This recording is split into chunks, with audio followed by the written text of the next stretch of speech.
ओम शांति। आज का टॉपिक है सदा एकांत और सिमरन में व्यस्त रहने वाले बनो।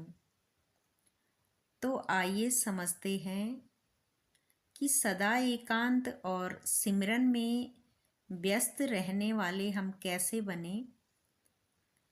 एकांत का अर्थ अकेले बैठ जाना नहीं है, बल्कि एकांत का सही अर्थ है मन को व्यर्थ विचारों से हटाकर एक परमात्मा की याद में स्थित करना। जब आत्मा देह देह के संबंध और परिस्थितियों से हटकर अपने मूल स्वरूप में अर्थात शक्ति और पवित्रता का अनुभव करती है, तो वही सच्चा एकांत है। सिमरन का अर्थ है हर कर्म करते हुए हर कदम पर मन बुद्धि से परमात्मा को याद करना और प्रेम से जुड़ने की यह सहज अवस्था है। एकांत और सिमरन में रहने वाली आत्मा परिस्थितियों से प्रभावित नहीं होती। ऐसी आत्मा के चेहरे पर शांति की चमक स्वतः ही दिखाई देती है। बेहद के वानप्रस्थी का अर्थ है मन से हर प्रकार की आसक्ति को छोड़ देना, व्यक्ति, वस्तु, पद, सम्मान सब कुछ होते हुए भी उनसे न्यारा रहना। वानप्रस्थी वह है जो इस संसार में रहते हुए भी अपने मन को संसार में नहीं उलझाता।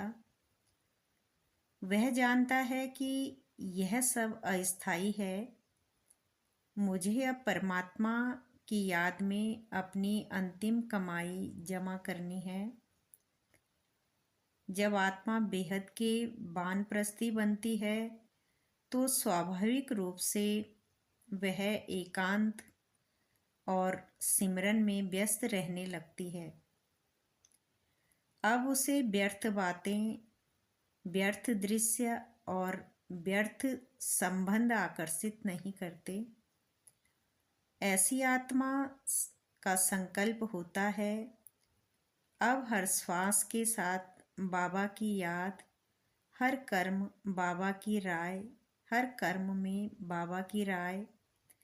यही अवस्था अंत में हमें हल्का, निश्चिंत और सफल बनाती है। बाबा भी कहते हैं कि वर्तमान समय के प्रमाण आप सब वानप्रस्थ अवस्था के समीप हो। वानप्रस्थी कभी गुड़ियों का खेल नहीं करते, वे सदा एकांत व सिमरन में रहते हैं।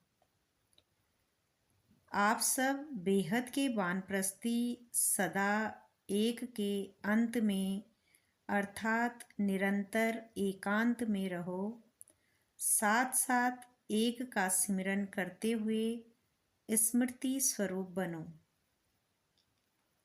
सभी बच्चों के प्रति बाप दादा की यही शुभ आस है कि अब बाप और बच्चे समान हो जाएं और सदा याद में समाये रहें।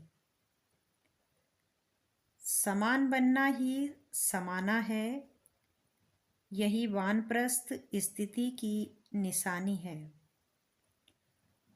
तो आइए आज हम अभ्यास करेंगे। दिन में बार बार कुछ क्षणों के लिए अपने मन को स्थिर करें। मैं आत्मा परमात्मा की याद में स्थित हूँ। मैं आत्मा सदा एकांत और सिमरन में व्यस्त रहती हूँ। यही जीवन की सच्ची शक्ति है। ओम शांति।